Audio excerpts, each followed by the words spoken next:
మన గుంతకల్ న్యూస్ ని లైక్ చేయండి, షేర్ చేయండి, సబ్స్క్రైబ్ చేయండి. మన గుంతకల్ న్యూస్ లో లైక్ చేయండి, సబ్స్క్రైబ్ చేయండి అండ్ షేర్ చేయండి. థాంక్యూ.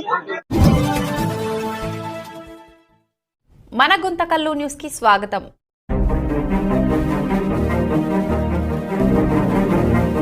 విచ్చేసినటువంటి వైఎస్ఆర్ కాంగ్రెస్ పార్టీ కుటుంబ సభ్యులందరికీ నమస్కారం.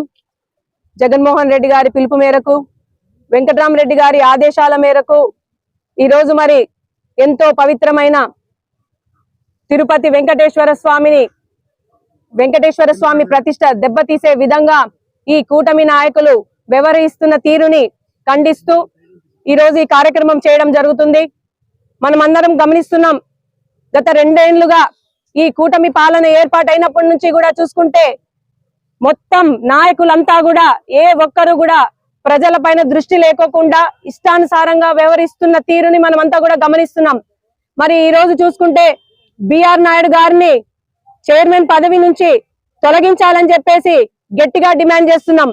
ఎందుకంటే ప్రూఫ్లతో సహా ఆయన చేస్తున్నటువంటి కార్యకలాపాలన్నిటి కూడా మీడియా ముందు ప్రవేశపెట్టినప్పటికీ కూడా ఈ కూటమి నాయకులు గాని చంద్రబాబు నాయుడు గారు గాని ఏ మాత్రం కూడా పట్టనట్టు వ్యవహరిస్తున్నారు అంటే ఎంత సిగ్గుచేటో ఒకసారి ఆలోచన చేయాలి. నిజంగా చంద్రబాబు నాయుడు గారికి చిత్తశుద్ధి ఉంటే ఖచ్చితంగా వెంటనే బిఆర్ నాయుడు గారిని చైర్మన్ పదవి నుంచి తొలగించి ఖచ్చితంగా మరి ఆ వెంకటేశ్వర స్వామిని ఈ రోజు గుళ్ళో వేడుకోవడం జరిగింది.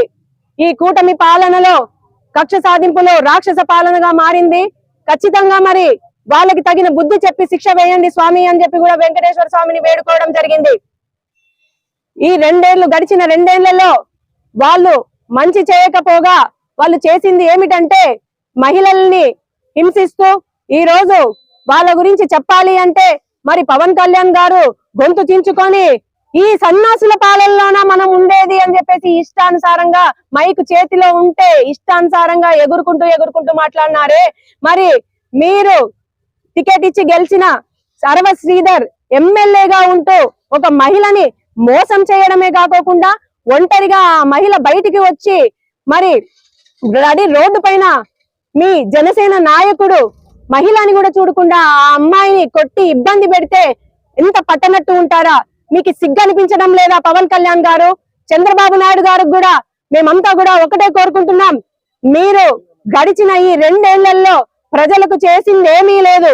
పైగా ఈ రోజు చూసుకుంటే ఏ ఒక్క మహిళకు గాని రైతుకి గాని ఏ ఒక్కరికి కూడా ఎక్కడా కూడా న్యాయం జరగలేదు. కనీసం న్యాయం చేయలేదు సరే, కనీసం మీ పాలనలో చెయ్యాలన్న ఆలోచన మీ మైండ్ లో ఉందా లేదా అనేసి మేము ఈ రోజు అడుగుతున్నాం. చంద్రబాబు నాయుడు గారు, ఇలా మీరు ఈ కక్ష సాధింపులను పెంచుకుంటూ పోతే, మీ నాయకులందరినీ కూడా కంట్రోల్లో ఉంచకపోతే ప్రజలు త్వరలోనే బుద్ధి చెప్తారు. ఖచ్చితంగా మరి రాబో రోజుల్లో భగవంతుడే మిమ్మల్ని శిక్షిస్తాడు అని చెప్పేసి కూడా ఈ సందర్భంగా తెలియజేస్తున్నాను. మొన్నటికి మొన్న మాచర్లలో ఒక మహిళని కాళ్ళు చేతులు కట్టేసి అత్యాచారం చేస్తే దాని మీద నోరు కూడా విప్పడం లేదు. ఇలా ఎంతమంది అని చెప్పుకుంటూ పోతే చాలా జరిగాయి. చిన్న పిల్లల అత్యాచారాలు జరిగాయి. మహిళల్ని ఇష్టానుసారంగా కొట్టడము, దూషించడము. అదే విధంగా వీళ్ళంటి ఎమ్మెల్యేలుగా ఉండే వాళ్ళు ఏ విధంగా ప్రవర్తించాలి? కనీసము మహిళలకి రక్షణ కల్పించలేని ప్రభుత్వం ఒక ప్రభుత్వమా? ఇటువంటి ప్రభుత్వాన్ని ఏ రాష్ట్రంలో కూడా ఎవ్వరు కూడా చూసిండరు అని చెప్పేసి కూడా ఈ సందర్భంగా తెలియజేస్తున్నాను. ఖచ్చితంగా చంద్రబాబు నాయుడు గారు, మీరు వీటినన్నిటిని దృష్టిలో పెట్టుకొని మరి మీ నాయకులందరికీ ఖచ్చితంగా వార్నింగులు ఇస్తారో మరి వాళ్ళకి ఏం చెప్తారో మాకు తెలియదు, కానీ ఖచ్చితంగా మీ నాయకులందరినీ కంట్రోల్లో ఉండే విధంగా మీరు వాళ్ళకి చెప్పండి. ఎందుకంటే మీకు ఏ మాత్రమైన సమాచారం అందుతుందా లేదా అనేది మాకు అనిపిస్తుంది. ఇన్ని జరుగుతుంటే బయట ఇంత పట్టనట్టు ఎలా ఉంటారు? ఖచ్చితంగా మరి మీరు తగిన యాక్షన్ తీసుకోండి. ఈ రోజు మరి బయట చూస్తే లాస్ట్ కి ప్రజలను రక్షించేటువంటి మరి డిపార్ట్మెంట్ వాళ్ళు కూడా ఈ రోజు ఎక్కడా కూడా ఇటువంటివి జరిగిపోయి కంప్లైంట్ ఇస్తుంటే వారు కూడా మరి నాయకులకి తొత్తులుగా మారి వాళ్ళ పక్కనే మాట్లాడి న్యాయం ఉన్నప్పటికీ కూడా పట్టించుకోకుండా లాస్ట్ కంప్లైంట్లు కూడా తీసుకోకుండా ఉండే పరిస్థితిలో ఉన్నారు అంటే ఆలోచన చేయాలి. ఇలా చెప్పుకుంటూ పోతే చాలా ఉన్నాయి. ఈ రోజు ఈ రాష్ట్రంలో మహిళలకి రక్షణ లేదు, పేద విద్యార్థులకి చదువు లేదు. అదే విధంగా నాయకులు మామూలుగా ప్రజలకి రక్షణ పక్కన పెడదాం, మహిళల్ని ఎంతో పెద్ద పీట వేసి గతంలో జగన్మోహన్ రెడ్డి గారు ఈ రోజు వాళ్ళ కాళ్ళ మీద వాళ్ళు నిలబడేలా ఎన్నో సంక్షేమ పథకాలను అందించి సుపరిపాలన అందించారు. చిన్న యువకుడు చిన్న వయసులో ఆయన సీఎం గా అయ్యి ఆయనకున్న అవకాశం మేరకు ఎంత మంచి చేసి చూపించాడో ఒకసారి మన జగనన్నను చూసి బుద్ధి తెచ్చుకోండి. 75 ఏళ్ల వయసు వచ్చినప్పటికీ కూడా మీలో ఏ మాత్రం కూడా ఇన్నిసార్లు సీఎం అని గొప్పగా చెప్పుకోవడం కాదండి చంద్రబాబు నాయుడు గారు. కనీసం ఒక్కసారి ఏం జరుగుతుంది రాష్ట్రంలో ఒక్కసారి ఆలోచన చేయండి. ఇంకా అయిపోతుంది, మీ వయసు కూడా అయిపోయే టైం వచ్చింది. మరి మీకున్న అవకాశంలో మంచి చేయవలసింది పోయి ఈ రకంగా మీ నాయకులంతా ప్రవర్తిస్తుంటే కనీసం యాక్షన్ కూడా తీసుకోకుండా ఇంకా వాళ్ళని ఎంకరేజ్ చేసి చెయ్యండి అని చెప్పి మీరే చెప్తున్నట్టు మరి లేకపోతే వాళ్ళు అంత ధైర్యంగా ఎలా చేస్తారండి? ఈ రోజు వెనకాల మీరు ఉన్నారనే ధైర్యంతోనే కదా వాళ్ళు ముందుకొస్తున్నారు.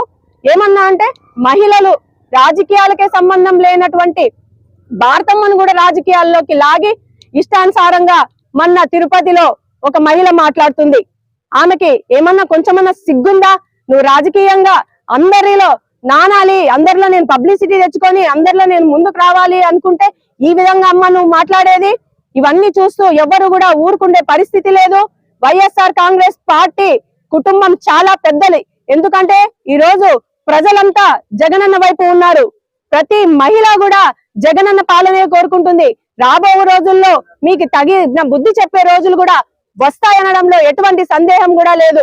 మరి ఈ రోజు అమరావతి విషయానికి వస్తే కోట్లు కోట్లు ఎలా దున్నుకోవాలి అని చెప్పేసి మ్యాపులు వేసి అన్ని డిజిటలైజేషన్ లో మ్యాపులన్నీ చూపించి అంతా ఇంకా అమరావతి అంతా ఇంకా కన్స్ట్రక్ట్ చేసేసి చూపించినట్లు ప్రజల్ని మభ్యపెట్టి ప్రజల్ని మోసం చేస్తున్నారు. ఏమన్నా మీకు తగ్గుతుందా ఇది అని చెప్పేసి కూడా ఈ సందర్భంగా తెలియజేస్తున్నాను. చంద్రబాబు నాయుడు గారు మిమ్మల్ని అందరినీ కూడా వైఎస్ఆర్ కాంగ్రెస్ పార్టీ తరఫున మేము హెచ్చరిస్తున్నాము.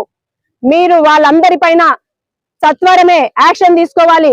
ముఖ్యంగా బిఆర్ నాయుడు గారు ముసలాయన అయినాడు, కొంచెమన్నా ఎంత మంచి అవకాశము తిరుపతిలో ఆయన సేవ చేసుకునే అదృష్టం ఎంతో మంది కోటి మందిలో ఎవరికో కొంతమందికే దక్కుతుంది.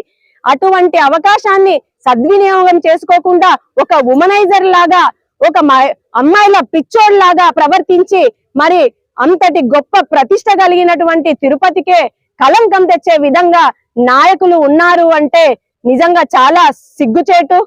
నిజంగా మరి దీనివన్నిటిని కూడా చంద్రబాబు నాయుడు గారు మరొకసారి ఆలోచన చేసి తగు యాక్షన్ తీసుకుంటానని కోరుకుంటూ వైఎస్ఆర్ కాంగ్రెస్ పార్టీ తరఫున ప్రజల పక్షాన నిలబడేందుకు జగన్మోహన్ రెడ్డి గారు మేమంతా కూడా ఉంటామని కూడా ఈ సందర్భంగా తెలియజేస్తూ మహిళలందరికీ కూడా ఎక్కడ ఏం జరిగినా కూడా జగనన్న మన అవకాశం వచ్చినప్పుడు వాళ్ళకి తగు న్యాయం చేస్తారని కూడా మేము తెలియజేస్తూ ఈ అవకాశం ఇచ్చిన ప్రతి ఒక్కరికి పేరు పేరున ధన్యవాదాలు తెలియజేస్తూ ఈ కార్యక్రమాన్ని విజయవంతం చేసేందుకు వచ్చినటువంటి వైఎస్ఆర్ కాంగ్రెస్ పార్టీ కుటుంబ సభ్యులందరికీ మరొకసారి ధన్యవాదాలు తెలియజేసుకుంటూ సెలవు తీసుకుంటున్నాను.